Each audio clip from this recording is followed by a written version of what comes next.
যদি তুমি জীবনে একটু কষ্ট চাও, যদি একটু দুঃখ কোথাও খুঁজে পেতে চাও, ইউ ক্যান আক্স an RCB fan right now. আমি নিজে একজন আরসিবি ফ্যান। উইল জ্যাক্সকে আরসিবি ছেড়ে দিল।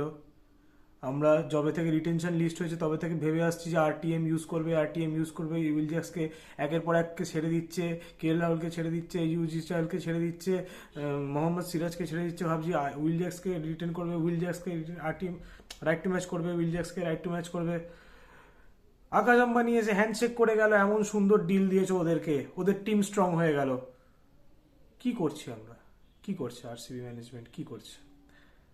মানে আরসিবি ম্যানেজমেন্ট আজকে মোটামুটি একটু কামব্যাক করেছিল। ভুবনেশ্বর কুমারকে কিনেছিল, কুণাল পান্ডিয়াকে কিনেছিল, মনে হচ্ছিল আস্তে আস্তে ঠিকঠাক যাচ্ছে। টিম ডেভিডকে 3 কোটি টাকায় পেয়েছিল, বলেছিল ঠিক আছে মোটামুটি সব সলিড হচ্ছে। বাট আরসিবি প্রুভড দ্যাট কুত্তে কা ডুম টেরি কি টেরি।